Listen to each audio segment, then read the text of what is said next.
Hello, algoritmers and soulmates. I'm Al Reynolds, and this is my new YouTube channel and show, The Court of Public Opinion, the place where the people's voice can and will be heard. Now, if you're new to the courtroom, make sure you grab a seat and maybe a pencil and pad. But don't forget, you got to hit that like button if you're watching the show. Hit that like button. Also, hit that subscribe button if you haven't subscribed already. Don't forget to share and add a comment because we love the engagements. Now, for all the newbies who've never been here before, don't be alarmed. Think of the Court of Public Opinion as Nancy Grace meets Rapid Fire meets Fox Soul's Face Off. Yes, this courtroom is going to be disruptive. It's going to be messy. It's going to be informative. You're going to hear us talk over each other, holler, scream, disagree, agree, laugh, make jokes, and even spill a little tea. So be sure to buckle up. Now, I'm your host and judge, Al Reynolds, and I have with me tonight the incredible Simone Legal Beagles. I have my two incredible Legal Beagles tonight, Simone Redwine. Hello. Hey, Hi, Simone, Al. welcome back. And the incredible criminal defense attorney, Brian Ross. Welcome back, counselor. How are you feeling? Pretty good. How are you? Good. All right, everybody. So tonight we got an interesting lineup for you. We're going to talk about Jonathan Majors, how he gets 1 year on probation, and he has to take a domestic violence intervention program. So the question here is, would you rather go to jail for 10 to 20 days, or would you rather be on probation for an entire 365 days? We're going to hear the advice from the Legal Beagles right here. And another question is his career over? I can't wait to hear what our legal correspondents have to say about this. Then we're going to move on and talk about Young Miami. And Young Miami gets served in Simone Redwine City, Houston, at a pool party where she was seen twerking right before the papers were served. Wow. So does this have anything to do with the sex worker allegations? We'll find out here tonight from our Legal Beagles. Then we're going to go to DaBaby, and he claims a fan has sexually assaulted him when she braised his penis while speaking to him on his private property in his car. So is a quick tap, Simone Redwine, is a quick tap really sexual assault? We're going to find out tonight. Then we're going to talk about Terrence Howard coming through with his 70s Farrah Fawcett flip, suing one of the largest management companies in the world. Do you think it's a good idea to sue your agent? Where do you think the rest of your work is going to come from? Then we're going to cover a sad story where in Sutton Place prosecutor threatens custody of her mother's child because a cop shot her 11-year-old son during a domestic violence situation. So are they trying to make this about unfit motherhood instead of the fact that a cop shot a kid? We're going to hear from our Legal Beagles tonight. And of course, we'll round out the show asking our individuals in the chat and people that are viewing, who we're going to call our jury members. We're going to allow our jury members to ask us any question that you have on your mind as it relates to these topics. Then last, we're going to do a ruling. We're going to do a ruling right here in the Court of Public Opinion, whether you would find them guilty or not guilty for everything that we're speaking about tonight. All right, everybody. So let's get started. All right. I want to start with Jonathan Majors. So I think this is a very interesting question to me because, you know, the judge made it very clear that he didn't think this warranted jail time. But then after he didn't give him jail time, he gave him 52 weeks. So we know that that's a year. He gave him a year of participating in a domestic violence intervention program, as well as community service and substance abuse. Attorney Brian, tell me, would you prefer jail time? Because some jail time could be like 10 days to 20 days or 30 days, and he could get it out of the way. He doesn't have to worry about it getting into any of his, scheduling for any new films or movies, that projects he may have going on. Or would you take probation in this case? This question goes back to when you were a child and you did something bad and your mother said, do you want a spanking, a whooping, or do you want to be grounded for the weekend? Me, myself, I went ahead and took the whooping because I knew it hurt for a little while, but I got to go outside and play in 5 minutes. That is what you have to think about. It doesn't change because you're an adult. Jonathan Majors took their probation. That's his personal choice. Maybe he's not a good candidate maybe his lawyer thought he was a good candidate for probation, and he through some of these things. I've had many clients who are absolutely abominable people for probation. They will mess up. They won't even get out of the courthouse steps without violating some sort of paraphernalia in a car that doesn't belong to them. So I just say, go ahead and take the 3 days, bro. It's only 3 days. They're gonna take you in at 2 o'clock. They're gonna release you early at 6 a.m. You're gonna be good. So I think in Jonathan Majors' instance, his lawyer did a great job, first of all, and got the best she could for her client and got in probation. Hopefully, he can stick to it. Simone Redwine, in your opinion, is his career over? Will this stain his ability to work with other big, studios who are still maybe interested in him? Do you think that this would hamper any of his contract work and any of his Black moral people, clauses? we can save him. I feel like Black people will save him, just like we saved Vanessa Williams back when she had that little lesbian love affair when she got her crown taken and we rallied behind her, said, no, this is our Black queen. I think between Tyler Perry and Black America, I think he'll still be okay. But I also think a part of it is the fact that he didn't take a jail sentence. Because remember, he would have been at Rikers Island. The optics of 30 days at Rikers Island wouldn't be very good for his career. Versus him receiving something that's nonviolent, something like taking these domestic violence class, I think is going to look better. Plus, let's not forget, it appears they're still going to appeal the case. So I think that's also one of the reasons why probation is probably good here. They have not, the time to appeal it, I don't believe has lapsed because he just did the motion for rehearing. That was declined. Now he can appeal. Now, this is my issue, counselors. Now, we know that when you are working, there's a moral clause. We discovered what a moral clause was in the contracts right here on this show, and that's the reason why a lot of Diddy's contracts, including his Hulu's reality television show, was unraveled because of that moral clause. So my concern in watching this is if you put him on probation for a year, you extend him a contract with a moral clause, and what if he violates his domestic violence intervention program? That would give any studio the opportunity to exit his contract of his moral clause immediately. I would say for me, so that I can repair and not worry about it, I would take the time in jail so that people would not be looking over my shoulder in every contract that I get for the next 12 months. Am I wrong to think like that, Attorney Brian Ross? No, absolutely not. And remember, when you're on probation, you're subject to random drug testing. You're subject to random alcohol testing. They can show up to your house at 3 o'clock in the morning, knock on the door, and make you urine into a cup and test it right then and there. People try to time it, try to get into a rhythm. But when you're this high profile, there's no timing, there's no rhythm. So for a year, no drugs, no alcohol, and you also make yourself a target, right? That's what I was thinking. Now you make yourself a person. You walk into a bar just to get a steak, you bump into someone, you're having a tough day, they're having a tough day, and it's blown out of proportion. Good point, Brian. I really like that. All right, we're going to move right on along. Young Miami and attorney Simone Redwine's city, Houston, got served. She got served papers at a pool party shortly after she was seen on video twerking. It was served by Charles Kenyatta, who, guess what, is in prison in the state of New York. All right, Attorney Redwine, tell us what is going on. And the question that I have, which I'm sure a lot of our viewers and listeners have the same question, is what is exactly being served? And is this being served? Did it have anything to do with the accusations by Rodney Jones, who said that she's a sex worker and was a part of the sex trafficking? Or is this something completely different? So this is completely different. This lawsuit is a copyright infringement lawsuit for the trademark and implicitly trademark infringement for the Trademark Act Act. So Mr. Charles Kenyatta Jr.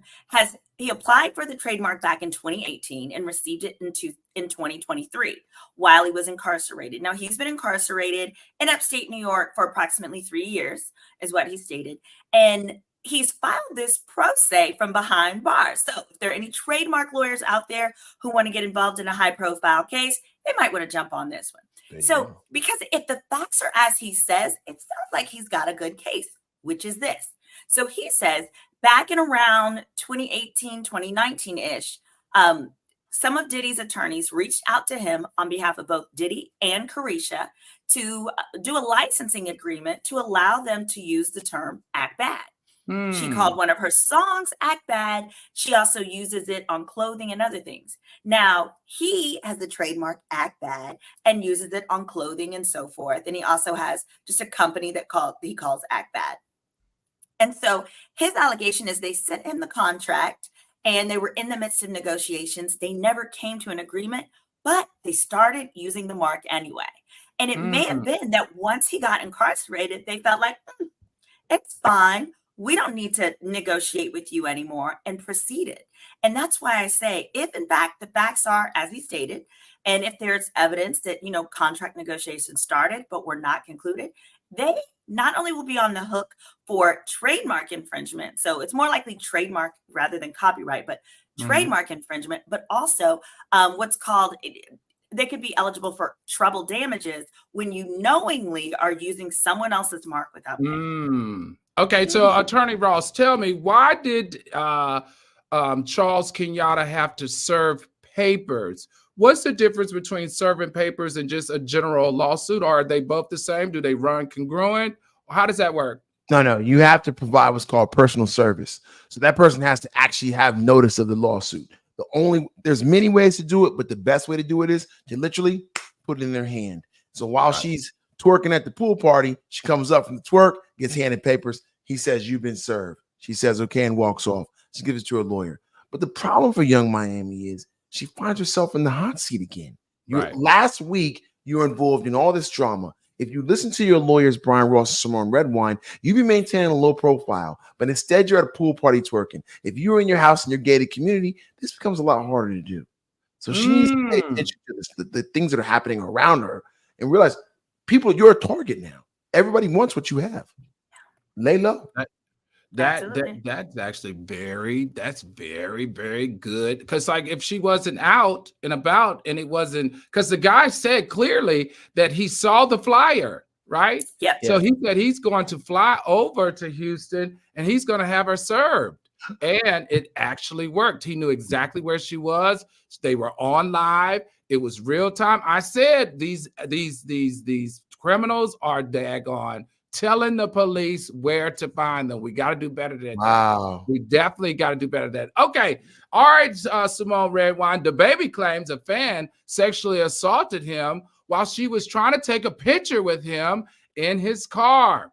Now, his allegation is that as she was leaving or exiting, because he said, "Auntie, I got to go," she just grazed her hand over his penis. Show me how she did it, Al. Show me. Well, she just like snuck one in. I've had it happen plenty of times with me. They touch it to see if there's got any volume in it. So is that seriously?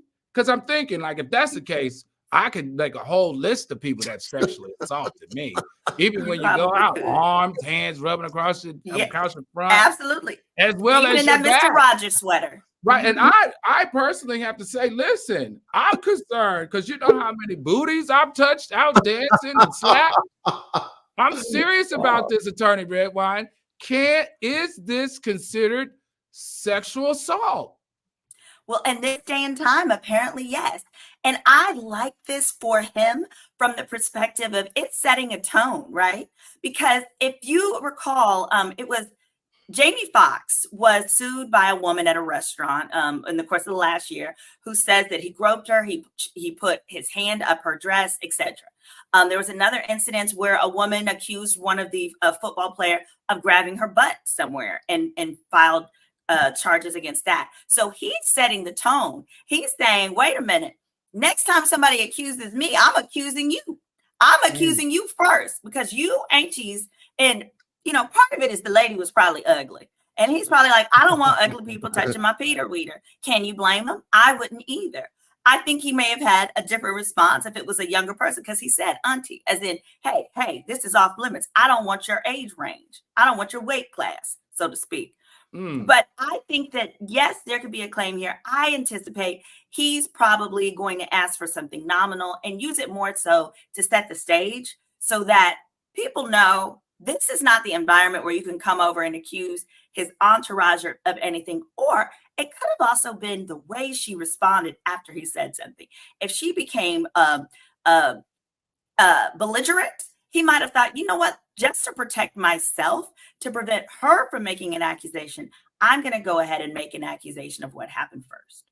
So let me ask you this. So couldn't she argue though? Couldn't she argue that, you know, she was just leaving, she wasn't really paying attention to where her hand was going, it kind of fell in his lap, and you know that she didn't intentionally mean to touch his penis? Like, Absolutely.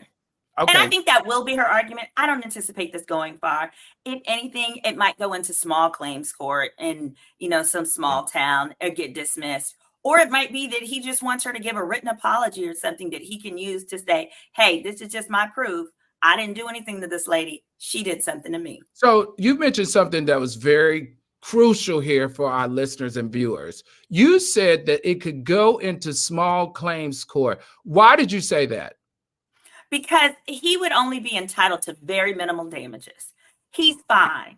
And the way damages are calculated is if you're saying this has caused me emotional distress and stuff, you have to show that you were not able to proceed with your daily activities. Right. He probably got on the plane, went to the next concert, went to the studio, got on live, did what he usually does. So for that reason, he would be entitled to hardly anything whatsoever.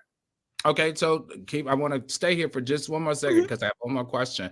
Let's talk about people who are sexually harassed by their boss at work, but they continue to still come to work and do their job.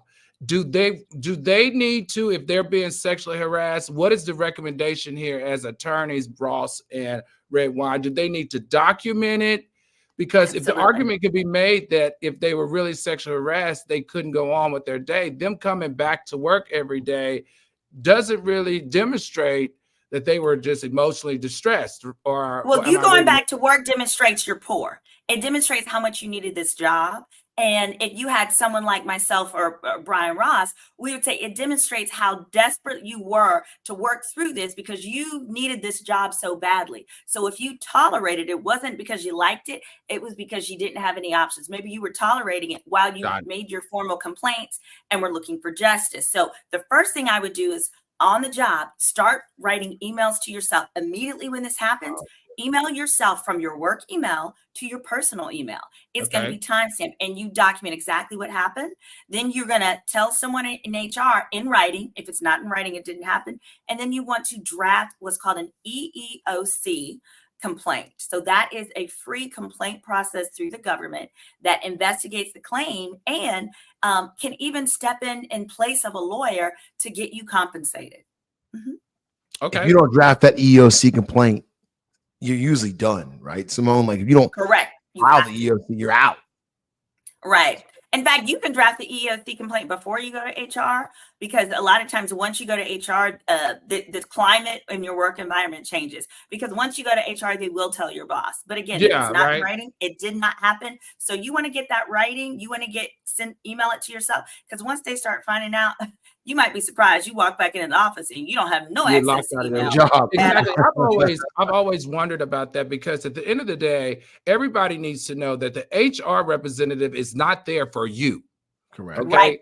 That's a front. The HR representative is to keep that company out of HR issues. So you coming to them with an HR issue, they're not on your team. They're not on your side. So I do want to make sure that we all are doing the appropriate things to document, like Attorney Redwine said, so that even when you go to EEOC, see, that's the part, I think, right, Brian and Simone? Yes. It's when you go to EEOC is when HR and the company really gets concerned because it lifts the complaint or the charges out of their company into a land of more judgment and evaluation. Is that correct? Yes. Yes, and more specifically, until if you don't go through EEOC, first, you can't sue. EEOC has to evaluate your claim and give you what's called a right to sue letter.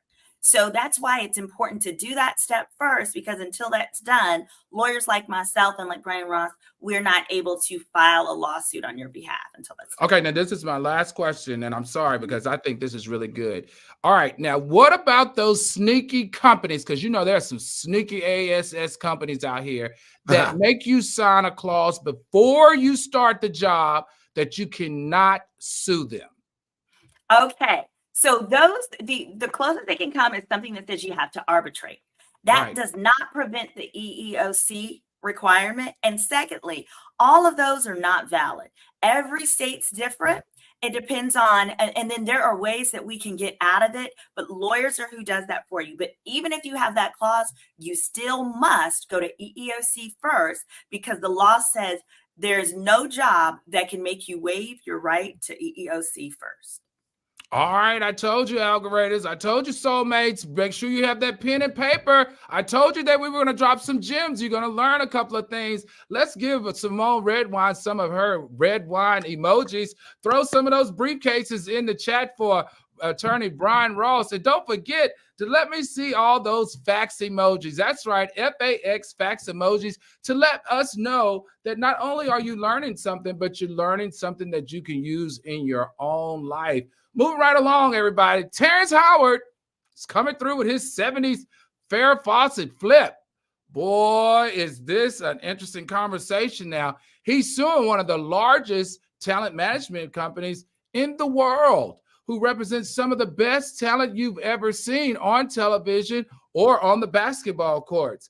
Attorney Brian Ross, criminal defense attorney Brian Ross, is this a good idea to sue your agents who are representing you? And based on what he's suing them for, which is in excess of like $120 million is what he's saying he's owed, do you make the conversation, do you go to the public in public opinion looking like this when you're making an argument about something so serious that's basically race-based, is what he's saying, right? And he's also saying that it's been a violation of his contract and his rights. Do you bring this to the public? Do you bring this to the platform of exposing looking like this? I would say no, but given my current hair status, if I could, I would. I don't want to make it like that, okay? But I think this is a wig. I think this is a wig. Well, I need to find out where he got one, because I need one bad, all right? All jokes aside, I say no. I don't know what he's thinking here. Like, he's got a whole, it's permed out. Like, it's legitimately Snoop Dogg permed out. I'm looking at it. And you're trying to sue them for like $100 million or something crazy, right? Like, it's a lot of money. Because Fox was making $125 million a year in ad revenue alone off of that show. And I think he was making like at the top $325,000 per episode. And he compared himself to his counterparts, and they were making way more than that. Right. So I think if you want that money, you should probably drop the wig, man, and just go in a little more. Be more serious. Now, Hermes tie, I always tell my clients, if we're going to trial for money, I need you to look poor. Do not come in there looking great. Look poor. Well, that's what he looks. He looks like a New Orleans Creole pimp. I mean, 7-1 shorty right there. I mean, he definitely looks poor. That's Jerome off of Martin Lawrence. The wigs, too much flavor. This is my question. This is my question, because I think appearance and perception, unfortunately, in the courtroom means a lot. That's why you see, that's why when you saw Megan Thee Stallion going to court, she wasn't showing any skin. She was dressed in suits. She had on a blouse. She doesn't dress how she normally dressed, because she didn't want to give the jury any inkling that she's not an upstanding lady, right? Because of all the information that came out during the trial. So this is my question, though, Attorney Redwine. What would first of all, he's fighting for equal pay, right? If I'm not mistaken. Right. Part of this contract fight is equal pay. And equal pay, he has to have credibility around what he's saying and what he is also accusing them of. So my question is, when this is not your natural hair, right? Now, it could be different if it was his natural hair, and we've seen it like this for a while. But if this is not your natural hair, what type of message are you sending to the jury? And the judge, what type of message are you sending to the jury and the judge when you go looking like a character out of, Charlie Angels? Right. Now, mind you, I got 6 clip-in taped to the other side of this cowboy hat because I'm in between weaves, okay? My appointment is 10 a.m. tomorrow. So I'm wanting to talk, but I want to talk, okay? Because I agree. Now, my hope is that he's here looking like this because perhaps he's also talking about a role or a current project that he has upcoming. That's my hope. But I agree. Like, you don't want to look like a caricature when you want to be taken seriously, because this lawsuit actually has some strong substance behind it. I took a look at the suit, and can I get into that a little bit, Al? Sure, go for it. Yeah. And so initially, of course, I couldn't take him seriously up here looking like a Creole pimp. But when I looked at the substance, so the gist of what he was saying is that the contract that he had, he started off making about $125 an episode in 2016. Then it doubled, and CAA was his agent. They got him up to $325. He thought that was great. But CAA also said, hey, we're not going to take, usually they get 10%. They said, we're not going to take our 10% because we're pitching this as a package deal. So he thought, okay, they never made clear what they were instead doing was double dipping. They were going to get paid far more than the 10% they would have got from him because they were going to get paid by also selling the actual film. So they were also representing Lee Daniels and the show itself. That's where they were going to make their real big money. Therefore, they had a serious conflict of interest.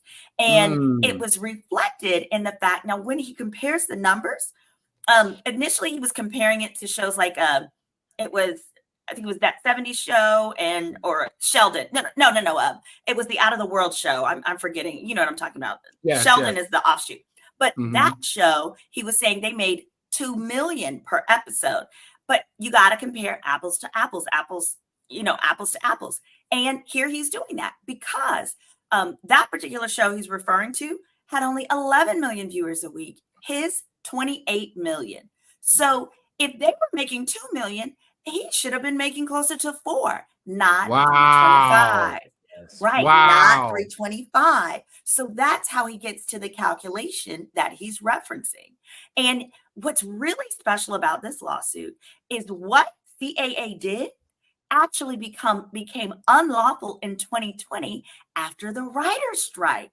So had that contract been entered into after the writer's strike, they wouldn't have even been able to do it because it creates the very problem he's suing about today.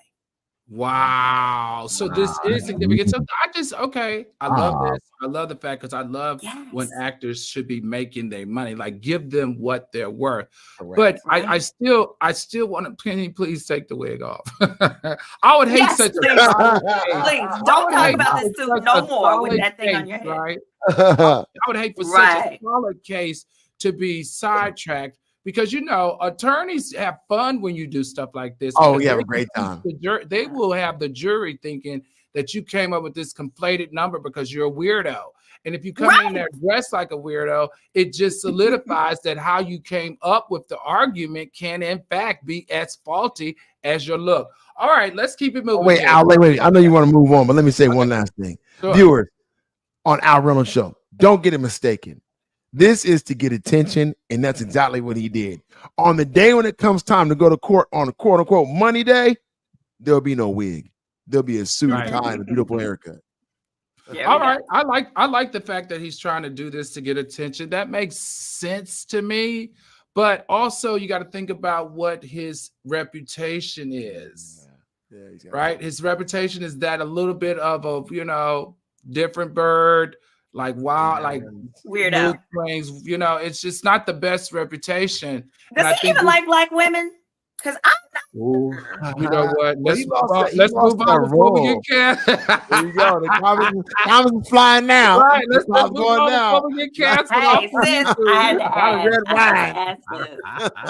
Let's move on before we get canceled off. So I'm just saying, like, I understand the antics and how the antics is getting coverage, but I also think that you got to be very careful. This is a thin line because people already look at his sporadic behavior and how he, up and down and all around as questionable anyway. Thank you, Attorney Redwine, for giving us all that clarity. And that's the reason why Absolutely. I wanted to create this show, to teach our listeners and our viewers exactly their rights. All right, let's go to this very, very sad story that is really very upsetting to me. Sunken Place prosecutor threatens custody of mother's child because a cop shot her 11-year-old son. Now, before I pass this over to criminal defense attorney Brian Ross, let's just give you a little bit of the details.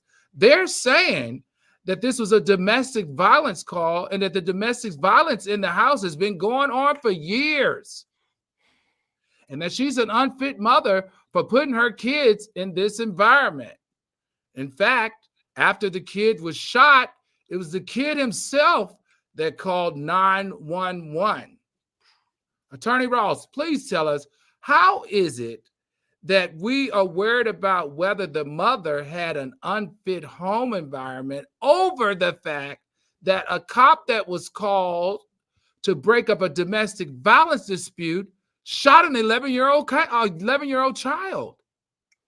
Apparently, the boyfriend of the mother, Nicola Murray, and this child's mother have a history of domestic violence related incidents. Okay. History of them. She has 3 children, including a Darian Murray, who was shot by Sergeant Capers in Mississippi. So the father of one of the children shows up at the house at 4 o'clock in the morning, causing a problem. She tells one of her children, call the police. When the police show up, the father is now gone. So now the unrest is allegedly settled. However, Sergeant Capers says, everyone in the house, come outside with your hands up. Well, poor little 11-year-old Darian Murray comes running around the corner, opens the door, and Sergeant Capers unloads and shoots him. Collapses his lung, causes his liver to bleed, and while the boy is laying on the ground, he dials 911 himself, which is insane. And while he's there, he starts screaming, "No weapon formed against me shall prosper." I've never seen anything like this before in my life. In return, though he did live, the mother sues the police officers for $5 million. I believe that some of this is in response to that lawsuit. They want to categorize her as an unfit mother to try to make it seem as though it's her fault that her child wasn't more prepared for a police officer to show up at 5 o'clock in the morning. And that this is the basis of this claim. This seems like retaliation of some sorts to me. Absolutely. I mean, it just seems like because she has, and first of all, she needs more than $5 million. She needs collapsed lung and all that. She needs more than $5 million. I don't know who her lawyer is, but it's definitely not Redwine or Ross. She needs more than $5 million. I just don't get this. I don't get this. And why in the world would Child Protective Services come in and want to take her child from that mother after this traumatic incident? And you have to understand. Go ahead. Sorry. CPS works hand in hand with the police, right? The police give them their instructions many times. So it's very difficult for them to go against what the police says because they're really required to work hand in hand. They essentially are cops, if you think about it. Well, I see that even confuses me even more because think about what you're saying, right? Think about what you're saying. There is no accountability. This cop could possibly get out of accountability for shooting a little kid that ran out the house, like you said, do it just because they didn't move slowly. You decided to unleash on an 11-year-old kid. The kid can't be more than 5 feet tall at 11. One of the ways that we can force accountability is we have to start filing more complaints. We have to file them against these officers, and then we need to share them. Embarrass these mofos. Put it on Facebook. Share it on YouTube. Because imagine if there was a Facebook group that was just complaints against cops, right? And you could search by names. Then we would start realizing, oh, wait, he shot my brother 2 years ago. He shot my cousin. He ran up and pulled all of my kids out of the car and had them lay down on the ground. I've come to realize that a lot of these things, we don't know about it because you think it's just you. And then they humiliate you and they embarrass you. But both complaints against both the officers and CPS workers need to be made, because the CPS workers are state licensed and they are at risk of losing their license for doing stuff like this. So that they got to know, hey, we're going to file complaints against you, and you are going to have to you're going to have to talk to the public, or you're going to have to talk to the state licensing committee, but no more are we suffering in silence. I like that concept. So when you say complaint, who do we complain to? Usually every police department, if you go to their website, there's a tab for complaints. You can also do a complaint to the U.S. Department of Justice, because they actually oversee issues of civil rights pertaining to any local police department. But start with your local police department. You can usually do it online. You always want to do it online. That way you have, it's going to email to you proof that you've done it, plus you can do a screenshot. And I say do it that way. You don't have to leave your house. If you start there. Don't leave your house. Don't leave your house. Right. You know, because you can go down there and do a complaint down there, and they try to say, "Oh, your tags are bad. We're going to arrest you because they're mad that you feel it." I'm making all these complaints from my living room. If you have any outstanding warrants. So Thimes 308 said, "Al, parents need to protect children after being exposed to repeated emotional trauma." I agree with you, Thimes 308, but that's not what I'm upset about. What I'm upset about is that this police station has navigated this story to be a story about an unfit mother and not a police officer who has taken an oath to protect and serve and didn't protect this 11-year-old boy who ran out of this house. That's all I'm saying. I'm not saying that she doesn't deserve to be investigated, but I will say that I would prefer that they handle that officer before or in conjunction with while they handle her. All right, before we go to the questions from our jury, which will be our viewers, we're going to do a Did He Do It update. All right, Simone Redwine, who I know is our Diddy correspondent, after 5 sexual assault allegations, multiple brands and businesses have decided to distance themselves. We know that Revolt has. We know that 18 companies in Empower Global has. Hulu and the reality television show has decided to bring it all to end. But also his management company that manages him as a talent manager decided to drop him as a client, and that's Salesco. Capital Prep Harlem has decided to separate themselves. And also there's a new amended complaint where Little Rod accuses Diddy of involvement in the alleged studio shooting. Boy, when it rains, it pours over there in the Diddy legal house. Attorney Redwine, can you bring us up to date on this new amendment and all these people that are distancing themselves from Diddy?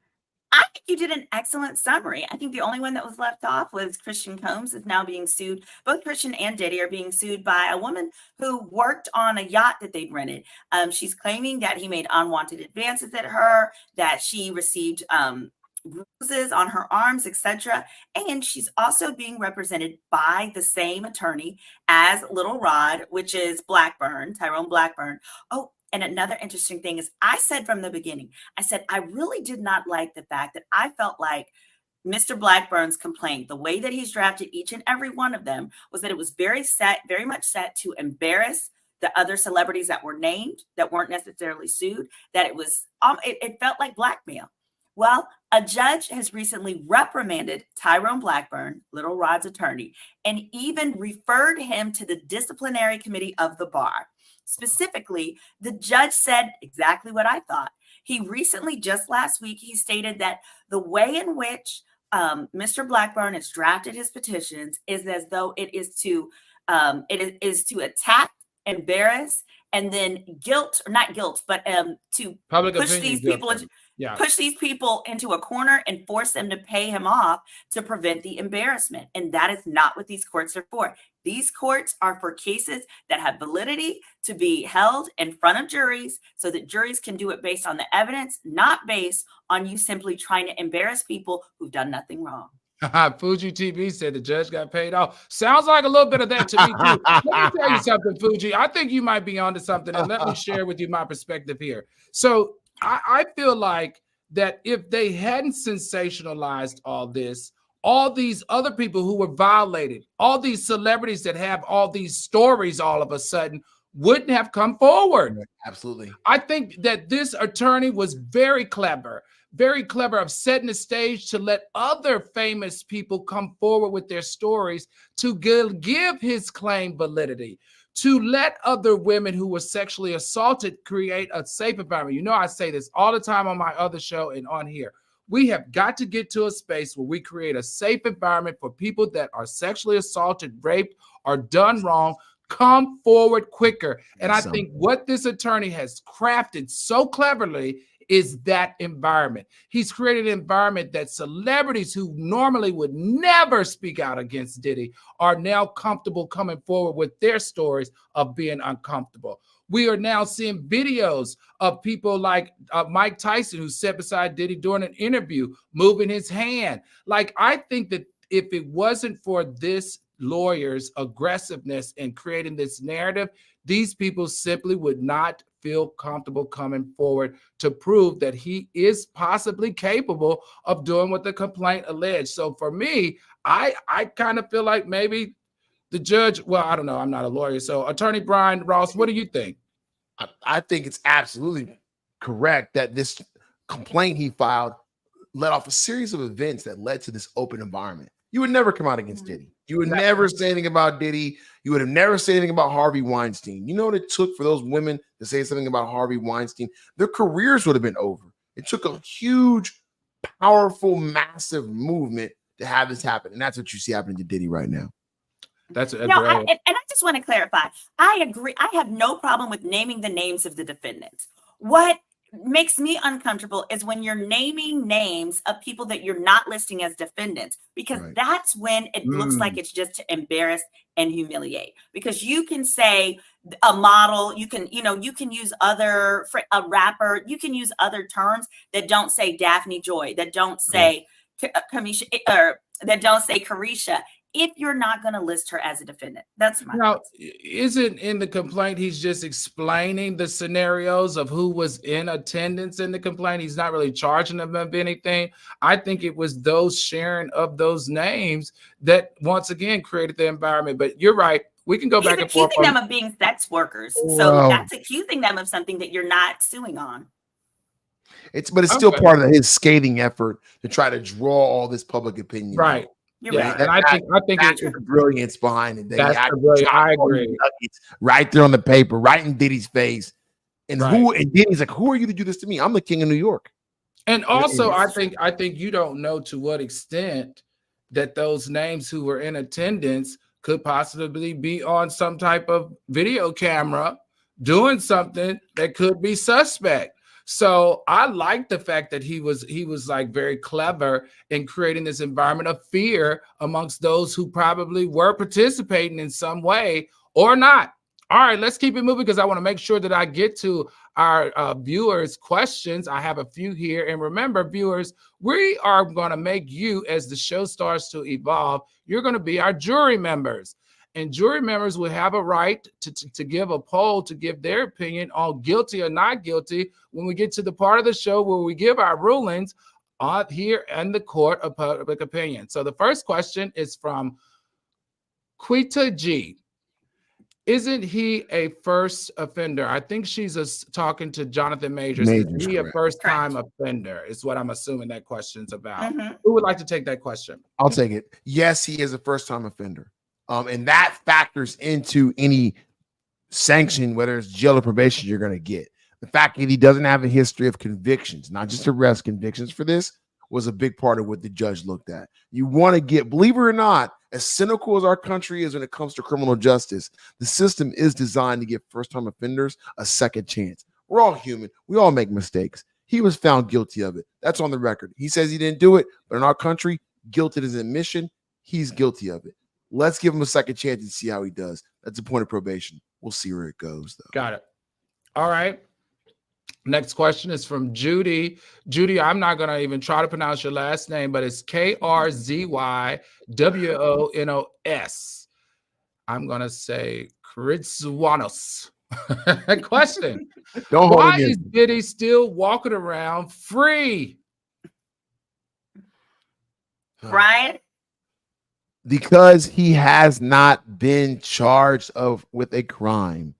If he has been charged with a crime, he probably will have to post a bond or stay in jail awaiting trial. In this instance, everything against him is either civil, where they want money and no jail, or alleged. But just wait. So this is my question. They're still going through the evidence. They just picked up all the evidence. They still looking through it. Also, because this kind of feels like behind the scenes negotiation is going on, because he could have also said, listen, let's figure out how we can settle this, because I'm just being killed in public opinion. Could that be possibly the lawyers trying to figure out if they need to go further with the charges or not? Defense attorney, criminal attorney, Brian Ross. I think there's a lot of back and forth negotiations going on between his attorneys, with the U.S. Attorney's Office, with the FBI, potentially with any local authorities, their interests, as well as on the civil side. Any settlement that happens, and Simone backed me up, that happens for any of these people, Rodney Jones or whoever may be suing him, will involve an off-the-record, unwritten understanding that they're going to disappear as witnesses, that they're not going to cooperate. Now, you can't make them sign that away, but trust and believe that conversation is going to happen in its own ethical way, where you say, okay, we're going to give you a bag. Here's $20 million. We don't want to see you in federal court testifying against my guy, though. And there's a way where you can make that happen. Got it. But they didn't do that with Cassie, because we know that Cassie is actually cooperating with the feds. And the charges, the way Cassie's complaint was written, they're not allowed to do so under the law. Both California and New York both have laws that basically say if you are accusing a person of a felony or as assault, then even if the settlement agreement says that there's a non-disclosure, you can't talk about it, etc., that provision is invalid. So that is in part why Cassie was able to talk. And truly, any provision that says you can't speak to the police is invalid. Even if it's there, it doesn't hold up in court. But what happens is they generally try and scare you into saying you can't speak to the police first. Now, if they reach out to you, you need to tell us first. All of that is Fuji. It's fudge. It's not valid. They will put it in there, but it isn't valid. So let's talk about, I'm sorry, go ahead, Brian. If that person goes to court, and believe us, me people, if they tell you, let's put it in the context of something that people do all the time, a domestic violence situation. You and your baby mama had too much to drink, and now you got a problem. She decides, I don't want to testify against my baby daddy. I love him again. He bought me a new Lexus. Okay, fine, right? You got to knock off Hermès Birkin bag, whatever works for you. Right. And you decide, I'm not going to go to court. They can send a police officer to your house, arrest you and put you in jail and bring you to the stand and make you testify. However, when you get on the stand, if you say, I don't remember what happened. I have no recollection. I don't recall that photo. What is that called again? Perjury. That's right. Ask Kelsey. So let me ask you something, because this is the thing that I saw a lot of chatter online. Everyone's saying, well, didn't Rodney Jones sign an NDA?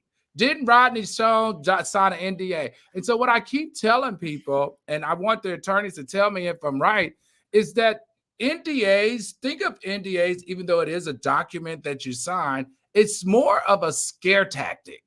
It's not bound. What is it? Bound by the law. Binding. So can we talk about that? Because a lot of people are saying, he signed an NDA. How is he allowed to talk?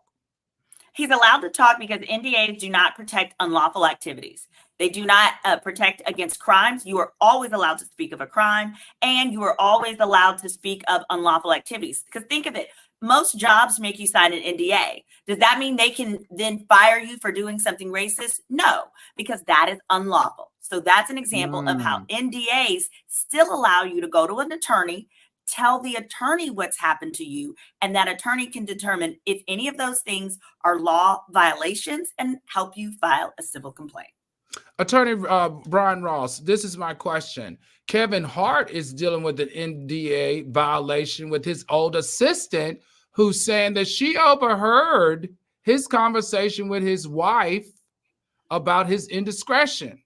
Now, he is suing the assistant for violation of her NDA because she went on Tasha K and talked about, shared all his business.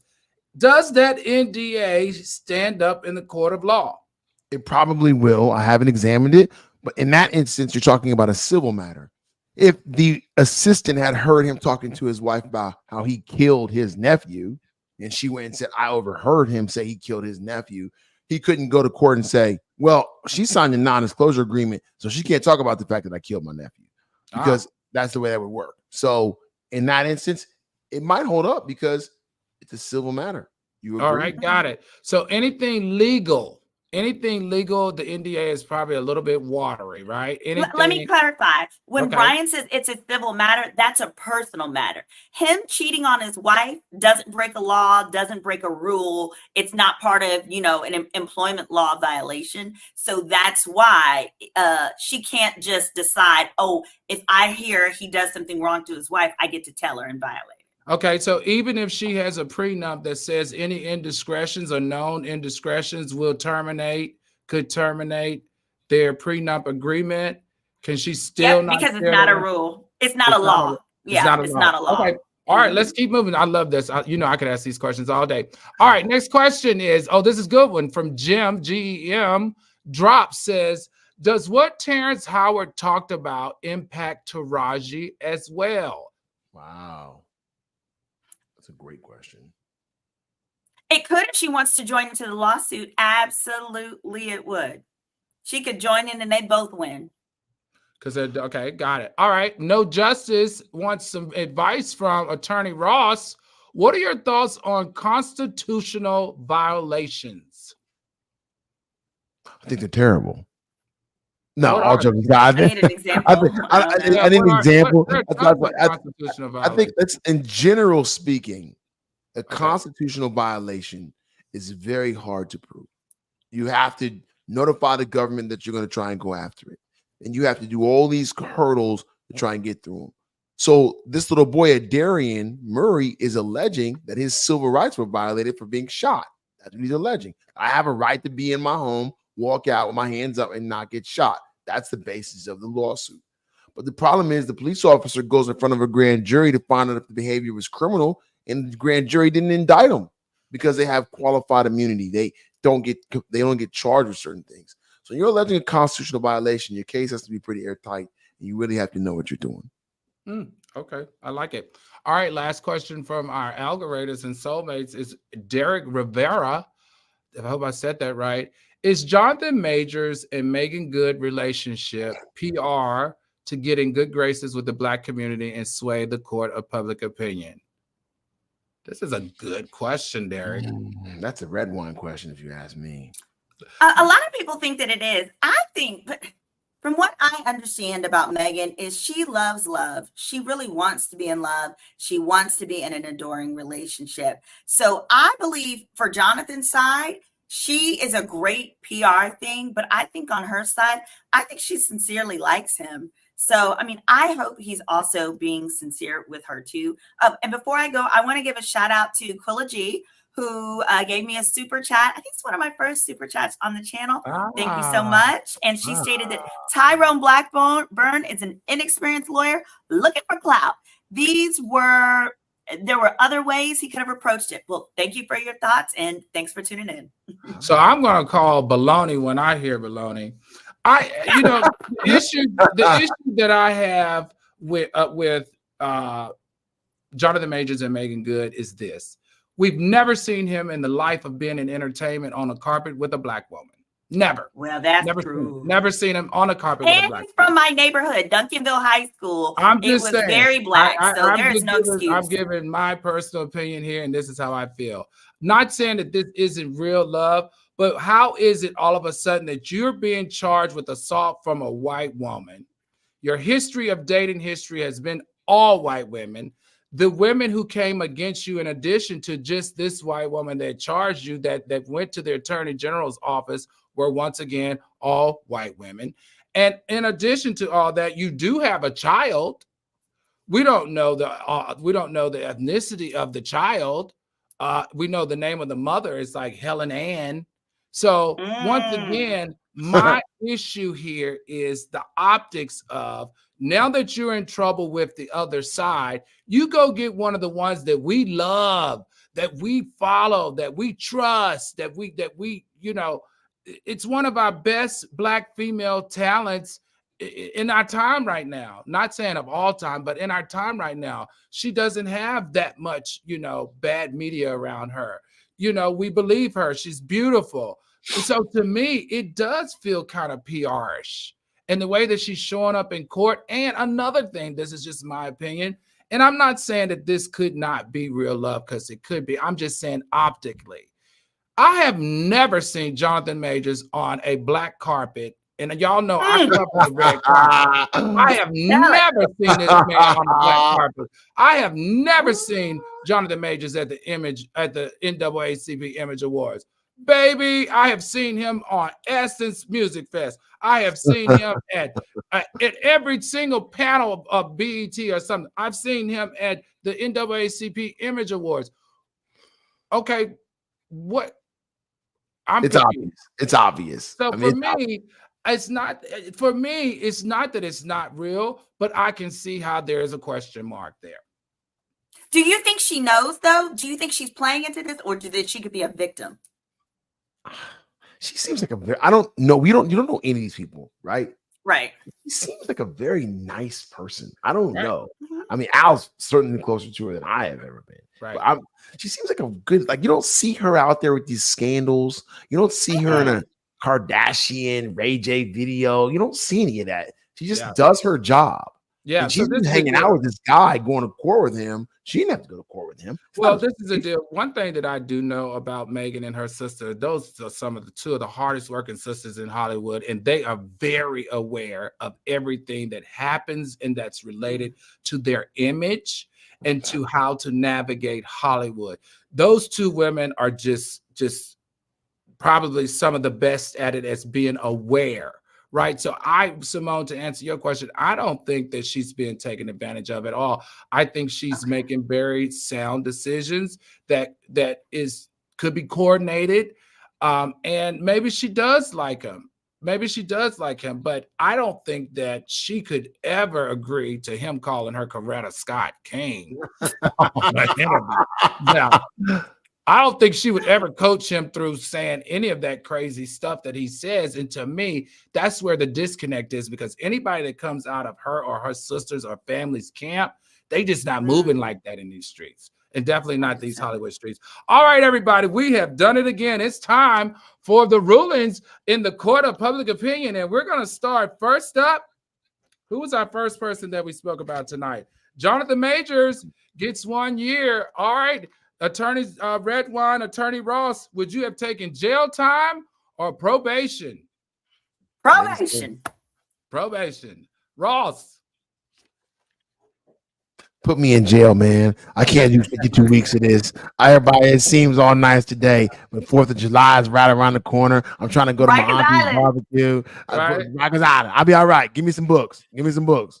So I'm the judge, and I'm confused. I'm a little bit leaning one way or another, but Redwine made a strong case. How do you deal with the public relations of that being seen on Rikers Island or going to jail? But on the flip side, Attorney Brian Ross, you made some very clear arguments that, hey, he could expose himself in that year of probation that really could cost him contracts or even more headache than necessary. So with that, I'm going to prove jail time. Jail time for Jonathan Majors was the best decision for him. All right, let's go to Young Miami. Young Miami got served at a Houston pool party. So do you think that Charles Kenyatta has a case here? Attorney Redwine, are we saying that he does have a case or don't have a case? I think he has a case.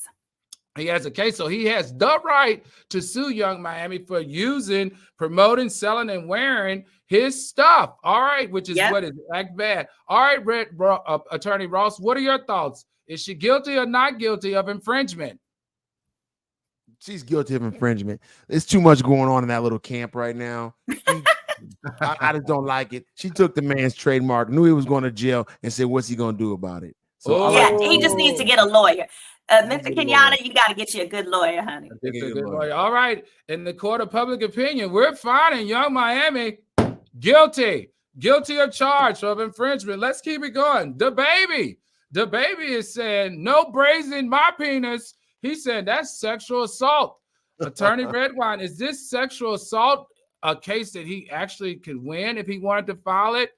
Is he guilty or not guilty? Yes. So he can win it. He can win it. Attorney Ross, can he win this brazen of the penis by one of his fans? I mean, you got to show she intended to do it. And so I don't think he can win it because you hopped on a private plane and went and did more shows after that. I think he just takes a loss on this one. All right, for the baby, I'm going to say nope, he can't win this one. I don't think that the woman was very intentional. I would have need to see not just a glaze or a braise. I need to see a grope or a touch in the court of public opinion. They're going to throw me out the courthouse. All right, Terrence Howard. Does Terrence Howard have a right to sue regardless of what his hair looks like, a 70s flip? Does he have a right to sue based on the information that we've received to get that $100 and some plus million that he's owed? Attorney Ross, what are your thoughts? He has a right to sue. If the person who's across the aisle from me doesn't look like me and they make it 10 times me and my show is better than theirs, the facts speak for himself. Legal term of the day, res ipsa loquitur.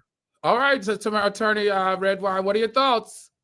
Sue and take that wig off.